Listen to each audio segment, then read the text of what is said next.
Welcome, everybody. My name is Lori Cohen. I am one of the counselors, and I'm joined by Kayla Vargas, another one of our counselors here. Hi, guys. So we're here tonight to welcome you into this fun and exciting adventure called Planning for College. It is an exciting time. It's a stressful time, and it can be overwhelming. And then we add a pandemic on top of it, and it just becomes even bigger. So hopefully we can give you some pointers, give you some guidance, give you some focus, and get you started tonight. This is our first part in this series. We will have a second part later in March, beginning of April, that will go over some further details, but this is what you guys need to know now. A few years ago, we did this in one session and it ended up, I spoke so fast, people couldn't barely understand. There's so much information, so we've divided it into two sessions and it just seems a whole lot better. So we're glad you joined us. Welcome. Hopefully we've got students and parents on here. We're glad to see you guys. All right. So first of all, you need to make sure you know who your student's guidance counselor is. Here is the name of the counselors. Ms. Vargas has the beginning of the alphabet, A through CL. Mr. DePiro is next, then myself, Dr. Trandor. Ms. Martin is in for Ms. Caldwell this year, but we left up Caldwell's name in case some of you only knew of that. And then Mr. Bryant is the end of the alphabet. So these are the people that you should be reaching out to and getting help with. It's really a good idea to start to get to know your counselor if you haven't yet. This is a good time to maybe reach out to them and see if you need some suggestions or help in this process. So tonight, these are the topics we're going to cover. We're going to be talking about what you should be doing as a junior, and it'll take you right up through the summer into senior year. Some different resources that we have available. We're going to talk about the testing. We're going to give you some pointers for test prep, and then we're going to talk about the college search itself. This is being recorded, and it will be posted on the counseling website tomorrow at some time. So if you have to leave early or if you want to go back and review it, you can do that. We'll also post the PowerPoint presentation so you have access to our slides if you don't want to go back and watch the whole video again. If you have questions, there is a spot for you to ask those questions. Ms. Vargas will be answering them on computer, and hopefully I'll address some of them live as well. So here's a sample of your junior year timeline. These things happened in the fall, focusing on grades. This is a really important year, students. So when you apply to college, you're sending a transcript of your high school grades. You apply in the fall of your senior year. And so the only grades that you have available are grades from 9th, 10th, and 11th grade. We send senior year courses, but the grades from senior year are not available when you first apply. So 2/3 of your grades have already been completed. So this is the final push for your grades to bring your GPA up, to get your grades up, and so forth. Keep in mind that if a college sees that a student struggled a little bit in 9th and 10th grade, but by junior year, they've got it together and are really getting those solid grades, they're going to be more willing to take a chance on a student. So that's why when so many of your teachers have said, this is the most important year, hopefully that you believe them because they were correct when they've said that. Hopefully you guys had a chance to meet, and when I say meet, I mean online meet with our college reps that came to our school this year. We had Google Meet sessions and Zoom sessions with a number of different colleges. Those will continue perhaps in the spring. I don't know if colleges are going to start that up this spring, but definitely again in the fall. So it's a chance for students to meet one-on-one or in small groups with college representatives from the schools they are interested in. And the representative is typically the person who is reviewing your application. So it's a good idea to start to make those connections in college.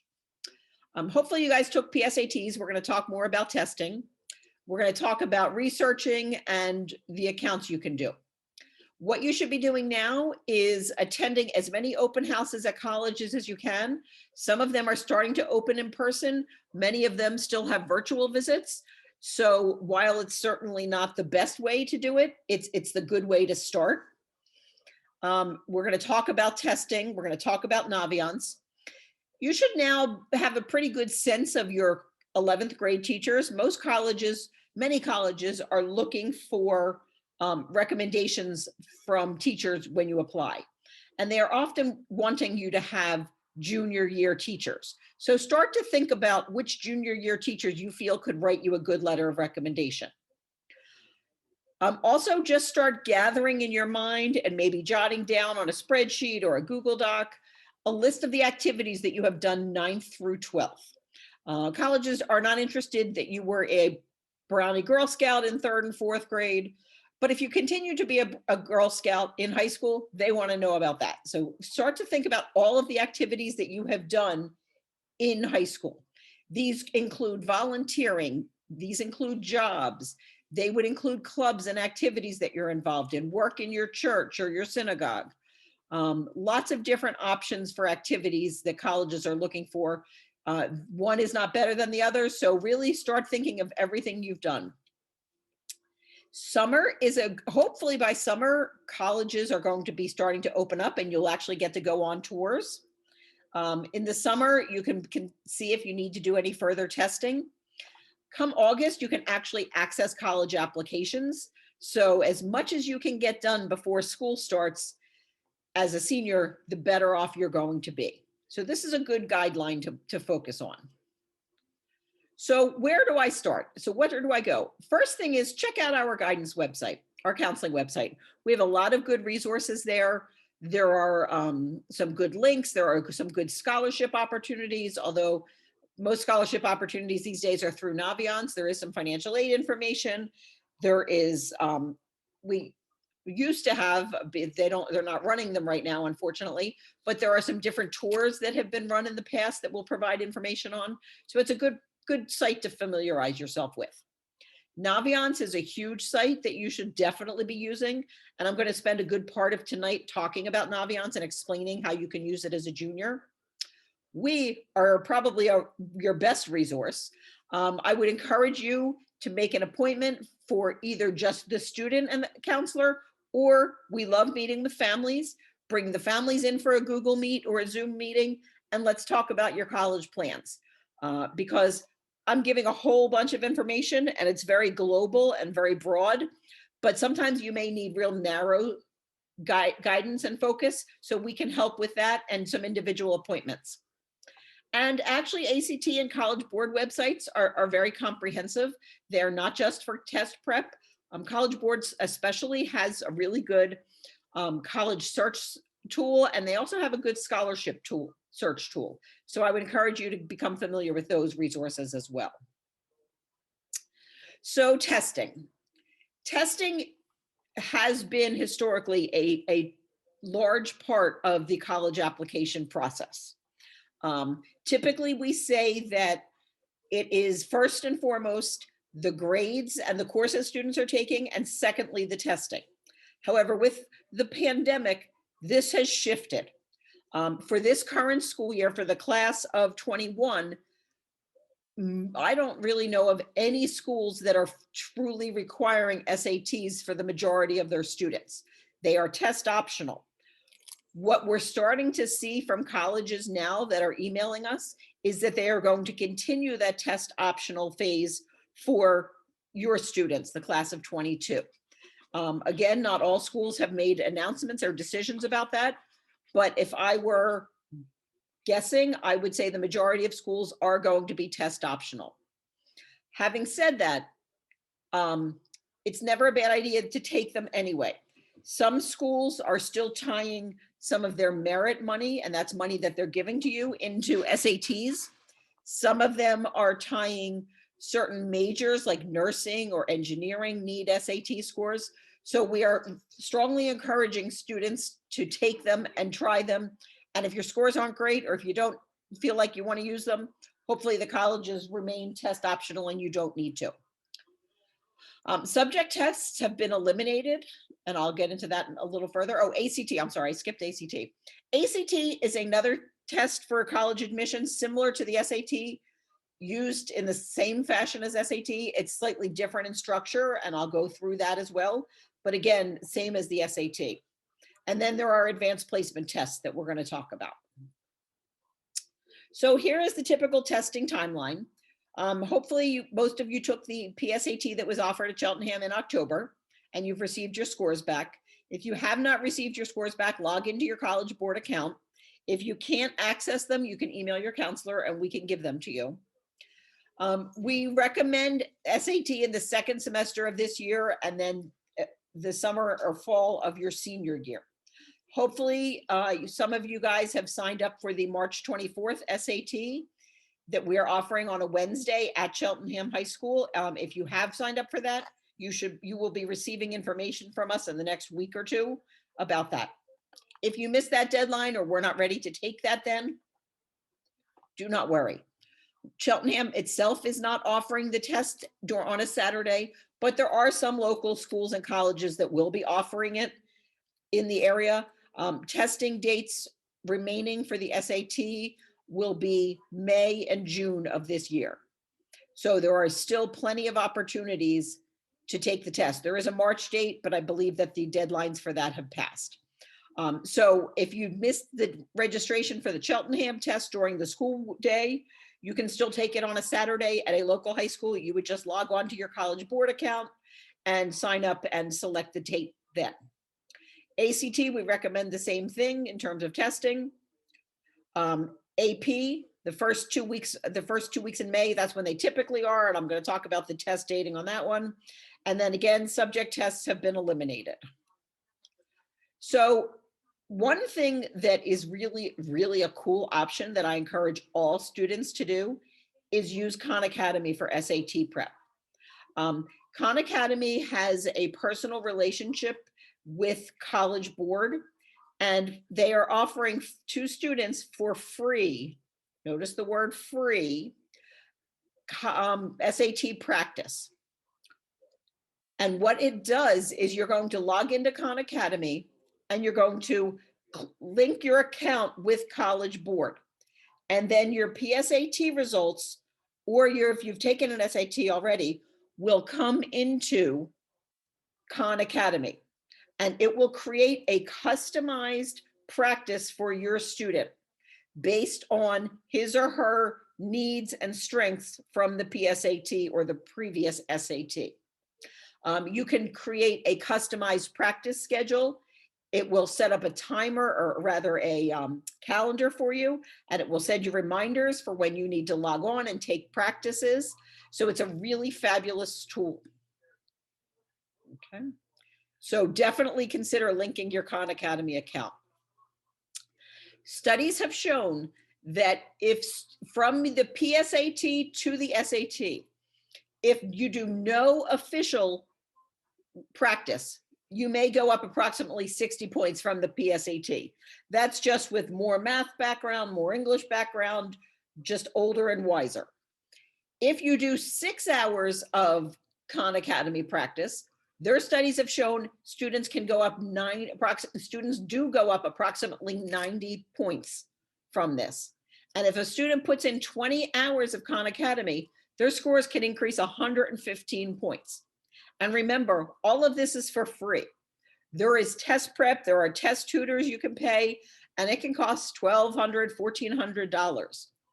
This is free, and look at these results. And I will tell you from personal experience, I did have a son who did this. He did about 10 hours, and his scores did go up 90 points.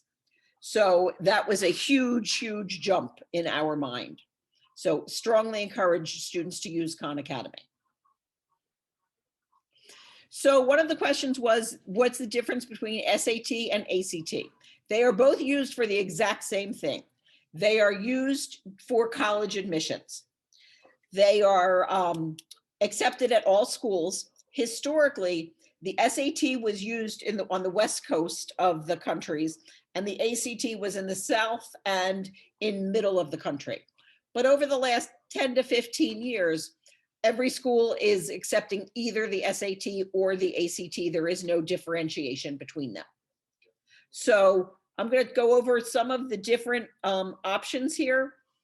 What I always encourage students is take both for the first time, see which one you do better at, see which one you feel more comfortable with, and then decide how you want to pursue the rest of your planning. Anecdotally, students have reported that they feel like they are more rushed on the SAT, and the ACT, they have a little more time to answer the questions. So just something that, if you have a student who tends to be a little more methodical and slower, that might want to think that. So the SAT has two sections. There's a reading section and a math section. Each section is worth 800 points for a total high of 1,600. The minimum they can get is 200 up to 800. ACT is out of 36 points for each subject with a composite overall score of 36. You can go on to Google and type in, comparison scores ACT to SAT, and you will get a comparison. If you score this on the SAT, you're most likely to score that on the ACT. Typically, we do find that students tend to score similarly, although sometimes students do better on one than the other.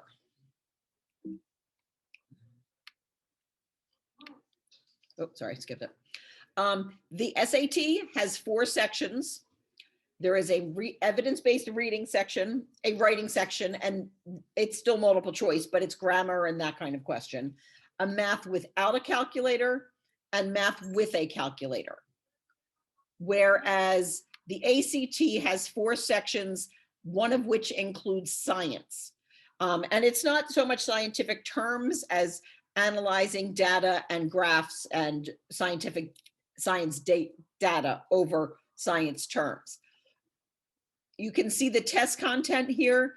There are some differences in terms of the amount of math in one area than another. And again, you can find all of this on more details online. We often find kids who are stronger math science students do better on the ACT for some reason, but again, they do tend to be very similar. So the SAT test costs $52. If you're going to do writing, it's $68. As I said, the subject test is no longer being offered and it's no longer being required by colleges. So this is straight from the College Board's website about the essay. Essays will only be offered through the June test date. The majority of colleges are no longer requiring, in fact, the majority of colleges have never required the essay, and more of them are dropping from the essay. So if you decide, if you had registered for it and decide you don't want to use the essay, you can go onto your College Board and won't cost you any money to cancel the essay. ACT, the cost is $65. As I said, it's out of 36. I'm going to skip that last part because with no longer need for subject tests. But again, this is just a very equally used test on all over the country at this point. Sorry, this slide was not updated and I apologize. We are not offering the dates, so I'm going to skip this slide. So here's what happens when you take the test. Before you take the test, you get to go onto College Board site and select 4 schools to send the reports to for free. If you are taking it at the March date at Cheltenham, you will have a chance during the test to select 4 schools to send your scores for free. So you're not going to be able to log into your College Board account because you registered through us. So if you're taking it with us, you won't be able to go online and do it, but make sure you're doing it in the testing date itself. This will allow scores to be sent to the colleges. So if you know of schools that you're going to be applying to, select them for free. Because if you don't do it now and you decide to use your scores, it's going to cost you $12 a score to a school to send the score. If you decide to send the score and then you change your mind and say, I want to be test optional, you would just check that button on the college application and they would not access your SAT scores. So there is no reason not to send 4 scores for free. So if you have any sense of schools you're going to be applying to, send the scores. SAT does offer something called score choice, where it allows you to wait and see your score before you send it. But again, that's going to cost more money. So I would suggest don't waste your money. Colleges will not, if you tell them not to look at the scores, they will not look at them. So save your money and send 4 of them at least now for free. Many schools are now allowing students to self-report their scores. So check that out before you take the test. And if a score allows you to self-report, you can check that under the admissions requirements. Don't send the score, save that for another college you will be applying to. So the day of the test, well, this is if you're going to be taking the test, not with us, but on a Saturday date, you will need to upload a photo of yourself. You'll need to bring a photo admission ticket. You'll bring the ticket and a valid form of ID, a driver's license. Most schools will also allow you to bring your school ID.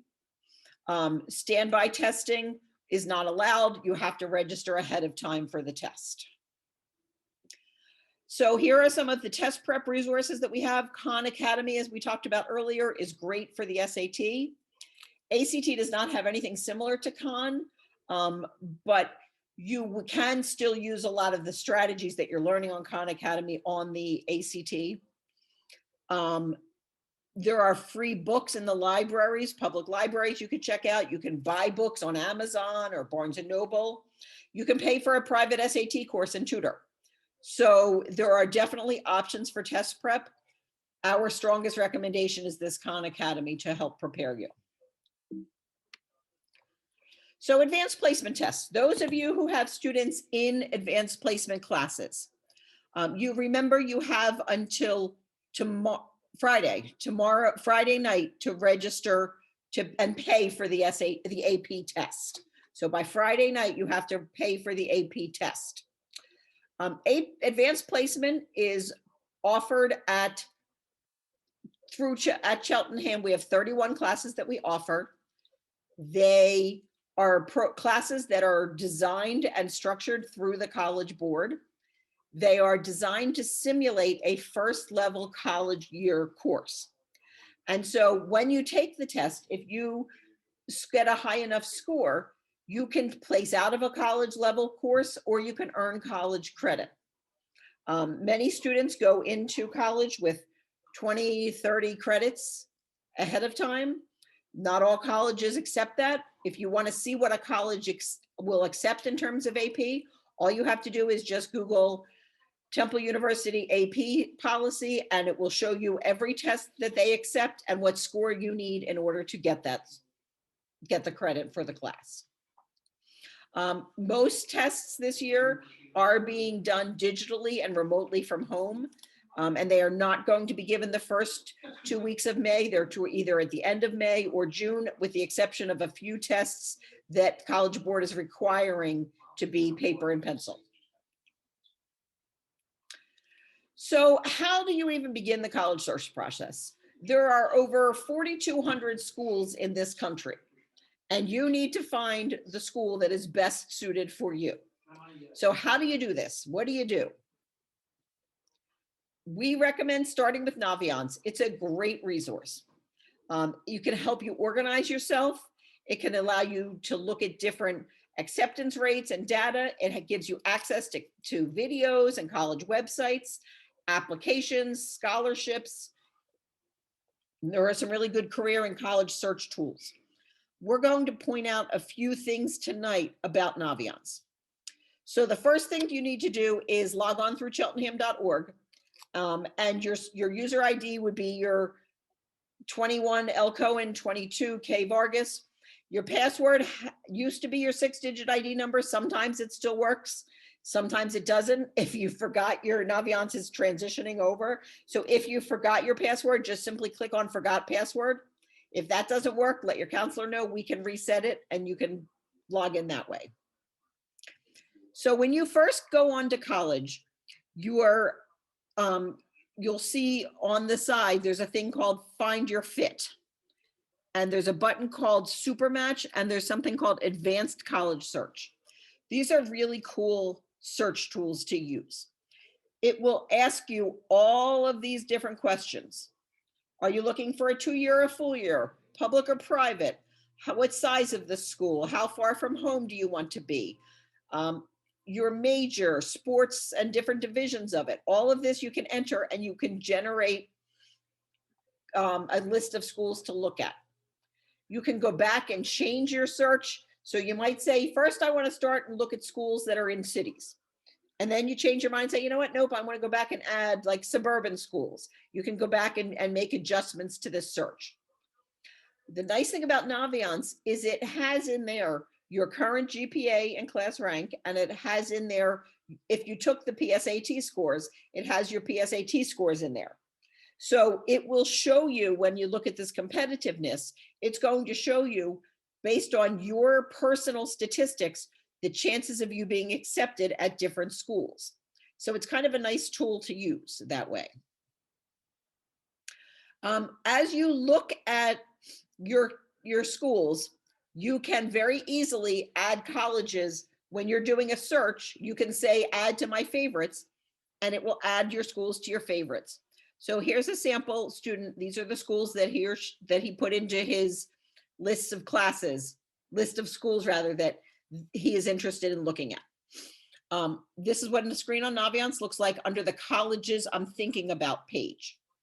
It'll show you if it's a common app or just an electronic application.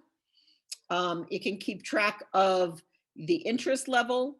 It will tell you deadlines that that school has. So there's a lot of good information. If you click on the name of the school, it'll take you to the college's website, where you'll be able to watch videos about the school and tours and hear kids talking and look at the list of majors and look at the competitiveness and look at the financial aid records of the schools. So it's a really great way to keep all of your information in one place. It will also allow you to look at a school and see your chances of being accepted. So here's what we call the Scattergrams. And if you can see this blue arrow here and this little blue face, that's you as the student. So this you as the student has a 3.0 GPA and about a 1050 SAT. And it's because the SATs are down here and the GPA is on this side. If you look, the green arrows, and this is for data for Cheltenham applications in Cheltenham high school students. The green arrows are students who have been accepted to this particular school. The red X's are students who have applied who were not accepted. So you can see that for this school, you're kind of right on the edge of the X's and the green checks. So that would give you some indication that perhaps this school isn't going to be the easy school for me to get in. I want to make sure I have some other schools, but I'm still kind of in the range of that school. Another way to look at it, if you don't like looking at graphs, is this button under colleges I'm looking at called Compare Me. What it will do, here's our student, his name is Joe Cheltenham.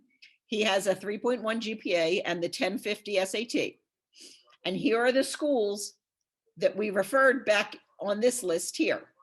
And if you see on this list, here's the button that says Compare Me. This is what it takes me to. So if you see Albany State has a 3.14 average GPA. So yes, it has this little red X, but really in my mind, a 3.14 and a 3.1 is really no different. So it's going to be very comparable. I don't know if you can see down here because I have my little blue arrow over it, but Drexel is a 4.1. That's a bigger reach. So this would be more of a reach school. And this one, I believe, is the Drexel one. And I forgot to point out that these dotted lines are the averages for Cheltenham students. So you can see then his SAT score is 1050. For Drexel, an average SAT score is 1250. So it's going to be a little more of a reach school than perhaps Bloomsburg would be or Albany State. Keeping in mind, this data is just that, simply data. And if you look over here on this last column of acceptances, this is in the years 2013 to 2019. So in the last 7 years, 6 years rather, Albany State, we've only had 2 students apply in the last 6 years, and one of those students was accepted. So as I look at that and I analyze my data, I kind of think that this may not be completely accurate because there could have been other factors. However, as I look at Bloomsburg, I see that 268 students have applied. So that tells me that my information is a little more accurate, that I stand a decent chance of being accepted with my 3.1 and my 1050 versus the 3.1 and the 1051 average.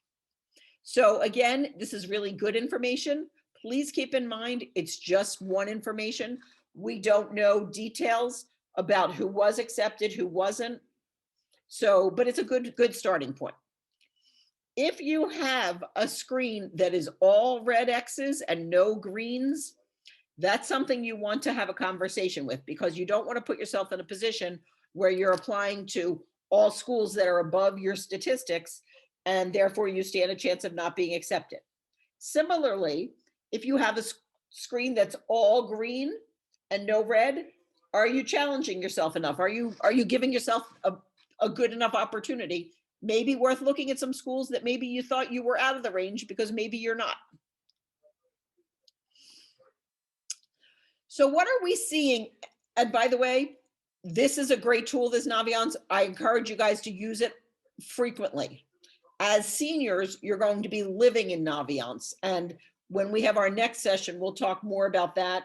And we'll spend a lot of time in the September of your senior year really going over how to apply to schools, because you're going to be requesting letters of recommendation and transcripts through Naviance. So it will help you to make yourself familiar with the program. So here's what some of the latest trends we're seeing in college admissions. As we talked about the test optional, more and more schools are moving this way, but you do want to keep in mind that this sometimes can impact merit scholarships. So you want to make sure, if you're going to be wanting to apply for merit money, that that's not a condition. And that's an absolutely appropriate question to ask the admissions representatives. Test optional is a really good choice for students who have strong GPAs, but lower scores. Some kids just don't test well. And this test optional trend, colleges have found that SATs are not as good of a predictor of first year success as the level and the types of courses and the grades that students achieve are. So they are focusing much more heavily on grades and courses than they are on SATs, particularly in this pandemic.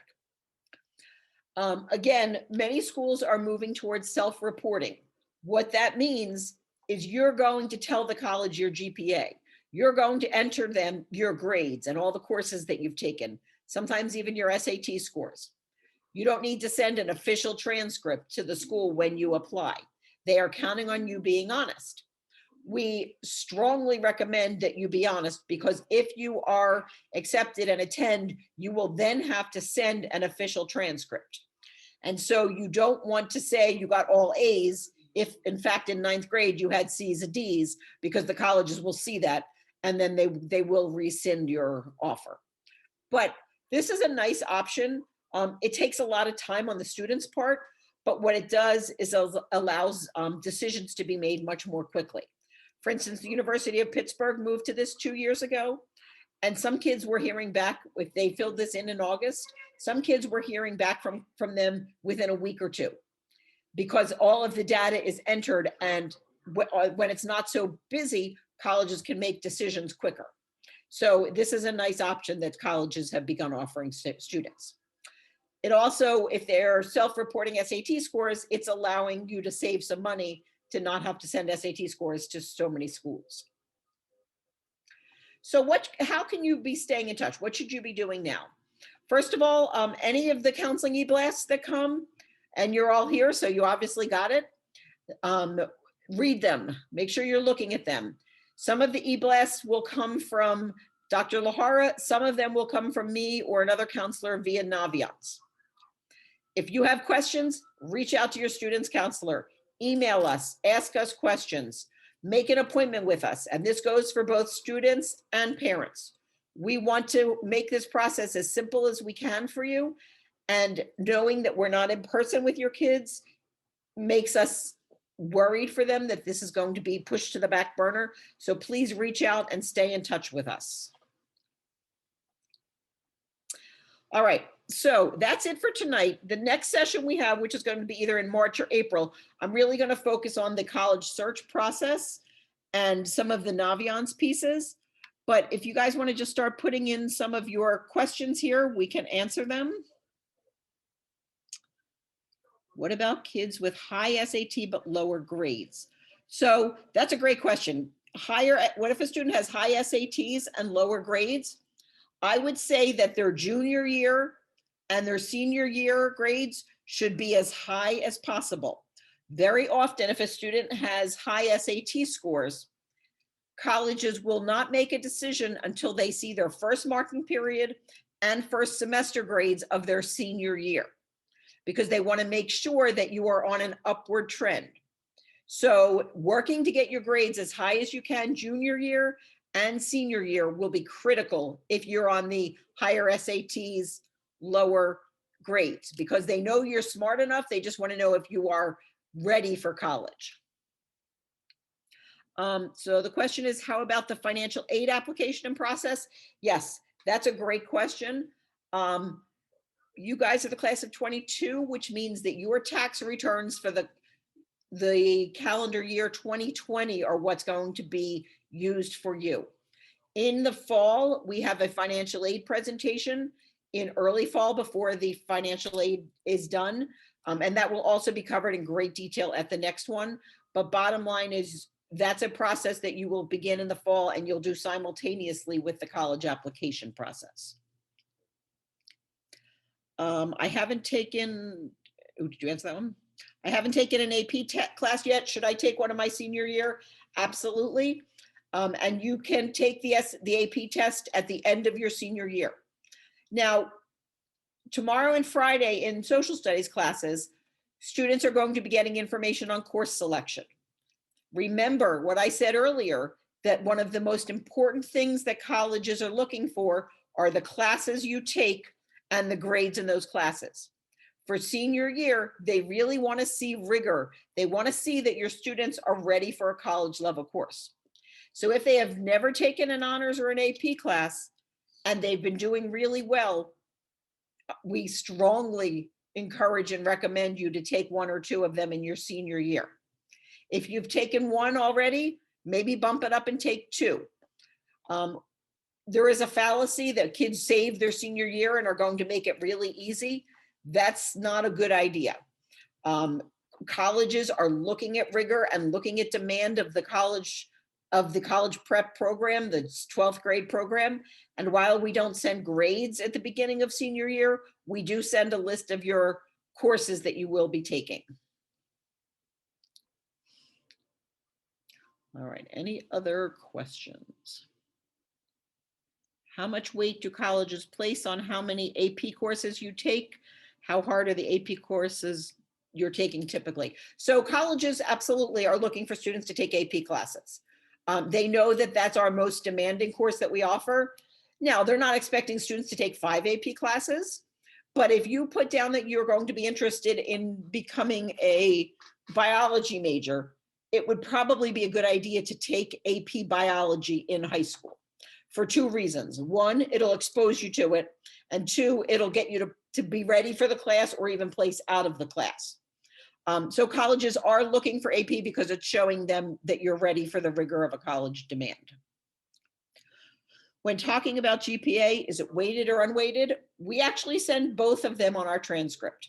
So when we were surveying colleges, some colleges wanted weighted, some wanted unweighted. So we put both weighted and unweighted GPAs on transcript. Keep in mind, many colleges tear apart the transcripts and they remove certain classes and they only look at your core courses and recalculate GPA. So we do provide both options. Can we ask guidance counselors to send grades? Absolutely. How does the application process work if a student wants to take a gap year? So what I recommend to students who are interested in gap year is that they still go through the application process, because you're making this decision in junior year, and a lot can change between junior and senior year. A lot can even change from September to May of senior year.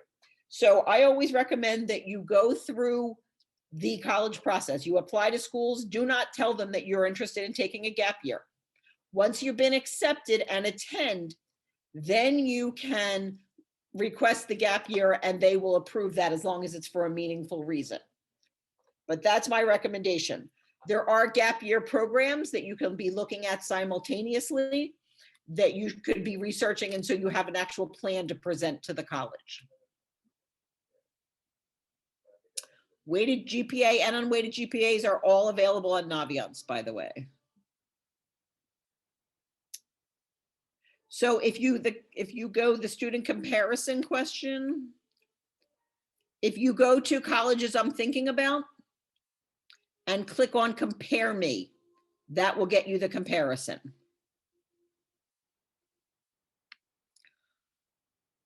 Are some colleges focusing on whether or not your student volunteers? So the short answer is yes. The long answer is they are realizing that in a pandemic, it's harder to volunteer. But I think many colleges are doing just what we did with National Honor Society. Volunteering can look differently. You know, you can maybe be sending cards to people in a nursing home. You can be shoveling snow for neighbors. You can be helping grocery shop for neighbors or your grandparents. You could be sewing masks. So I think that yes, there are creative ways to volunteer without having to go, because most places aren't accepting volunteers in their offices, in their buildings. But I would absolutely encourage students, for both their mental health and their college application, to give back a little bit if they are able.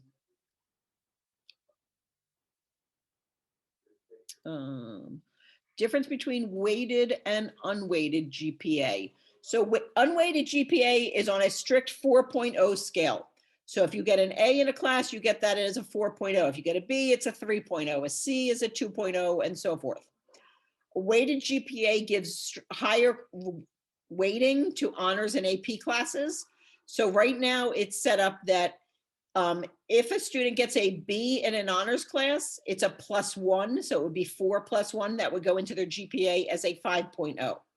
Right now, AP is set up as a +2, so that if they got a B in an AP class, that would go in as +2. So it would be 5. It would be I'm sorry, the B would go in as a 5.0 as an AP and a 4.0 as a honors class.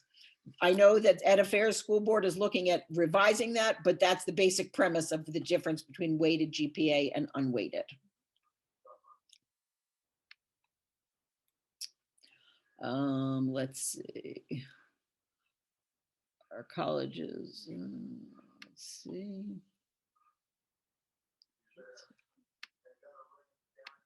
What's the difference between weighted and, okay, I just answered that.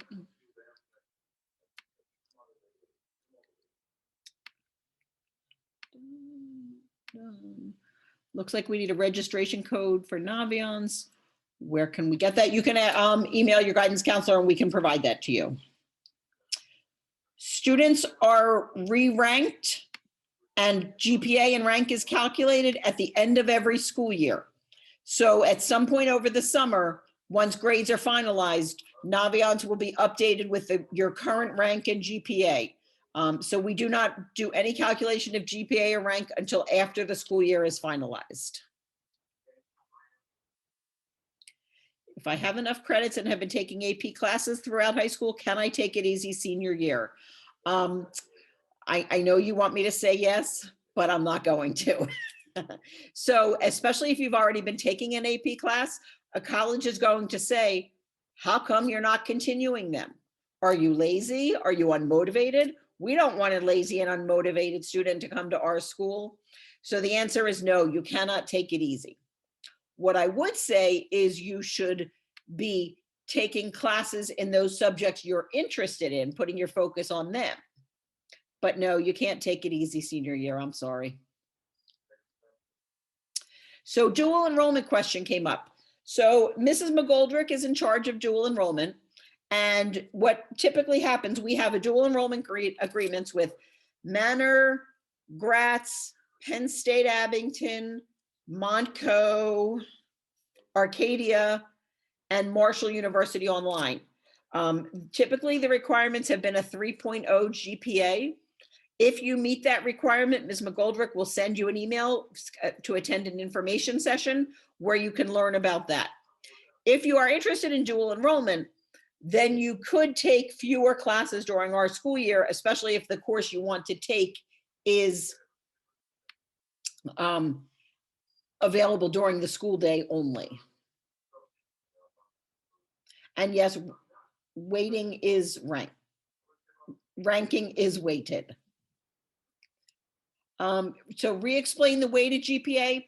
Okay, so if you get a B in an unweighted class, in an unweighted GPA, you get a 3.0.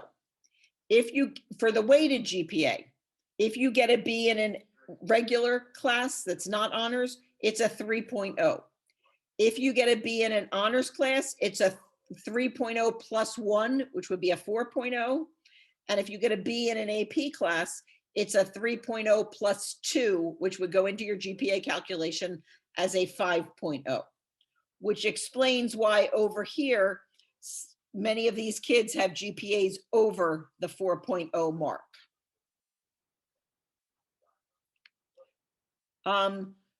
Currently, colleges see ranking. Again, there is a proposition to the Ed Affairs Committee that we get rid of ranking. And so if you have questions or concerns about that, Ed Affairs at the school board would be the place to go. But for this year's class of 21, we are using ranking. I don't know if that will change for your students. How does the spring being ungraded affect?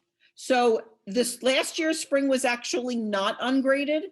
If you look at your students' grades, if you looked at their students' grades from last year, the fourth marking period was a pass or a fail, but that was calculated into your students' GPA. So all students have a final grade average last year with a letter grade that they earned. So nowhere on the transcript does it show that our spring was ungraded because it was only one marking period. And however, having said that, I fully believe and expect the colleges know that these kids have been through this and that, you know, there could be some variations and deviations in grades. In fact, on college applications, there is a place where you can write, how has this pandemic impacted you? And if you feel that your grades suffered as a result of that, that's where you would explain that. All right, so here's a great question. Do colleges value dual enrollment classes as much as AP classes? And again, there is not one answer on that one. Some colleges do, some colleges want to see the AP class because they know for sure that the AP has been standardized in terms of curriculum, and they know that you had to take a very rigorous test. However, some schools will absolutely accept dual enrollment credits from one of the colleges. So there's really no way to say yes or no on that. That's more of a conversation with your counselor based on the schools that you are interested in. Does the district offer college essay writing classes?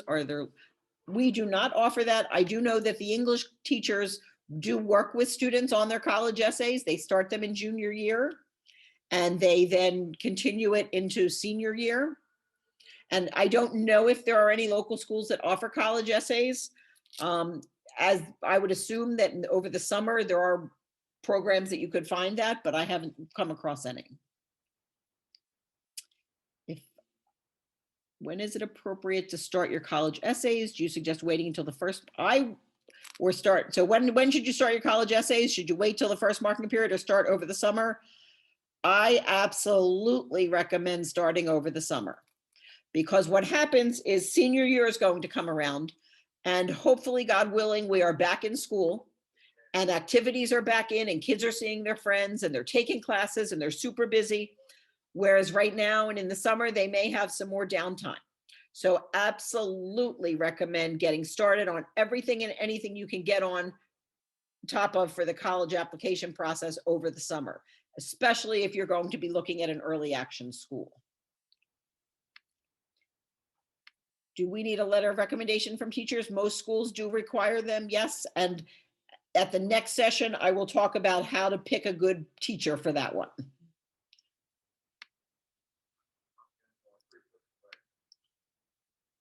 All right, other questions for me?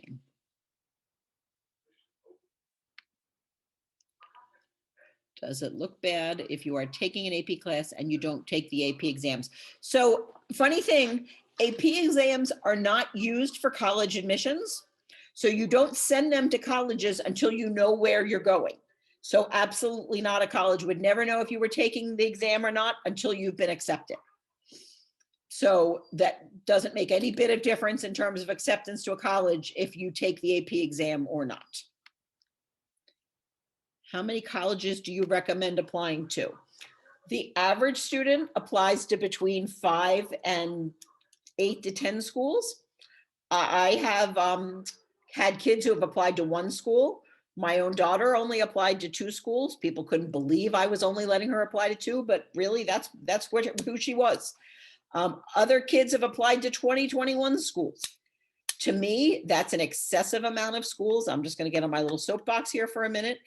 Each college application runs between $75 and $100, and 20 schools is an awful lot of schools. And while I get you may want to see where you've been accepted, you're going to get into some of those schools if you have a strong, solid list. So I think that's a lot of schools to be applying to, and it's a lot of work and it's a lot of money. So I think the average student applies to between 5 to 8 schools. Is the AP test necessary for college? Nope, not at all. It's just a way to perhaps place out of some courses or earn college credits before you begin, but it's not required at all for college applications or even to go to college.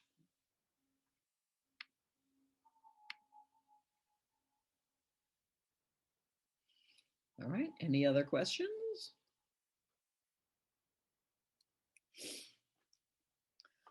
Do colleges accept 3s? Yes, many colleges will accept 3s on the AP test.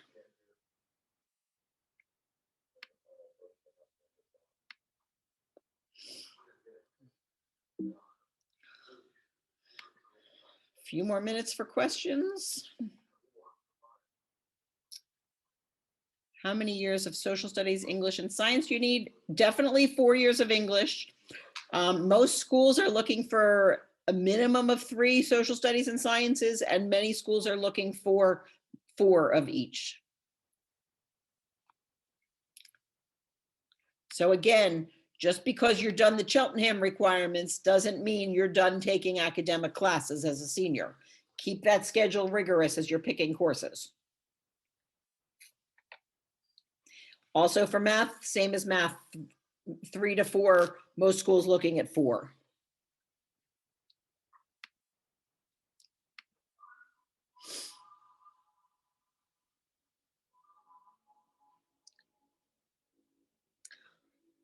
All right, well, we are just at 7:28, so I'm going to sign off for now. Again, stay in touch, reach out to your counselor. Any questions you have, absolutely reach out to us. We will get you through this process. So the AP test scores are not really equivalent to a grade that I'm aware of. 3 tends to be the lowest score that would be accepted at a college. Numbers of 4s and 5s are much more widely accepted, but there are many schools that will accept 3s in courses.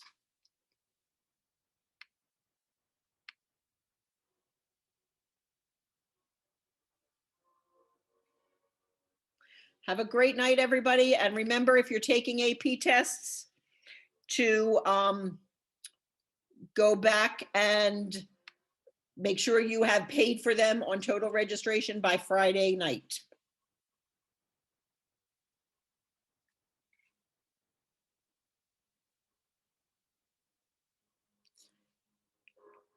If you need a fee waiver for the SAT, you didn't need one for March 24th at our school, but if you're taking an SAT out of our school, you can reach out to your counselor, and as long as you're on free and reduced lunch or qualify for free and reduced lunch, we can provide you an SAT and an ACT fee waiver. For the AP test, you're going to register on total registration.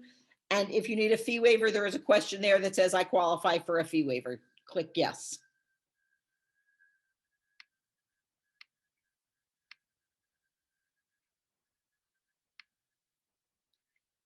Thank you, everybody, for coming.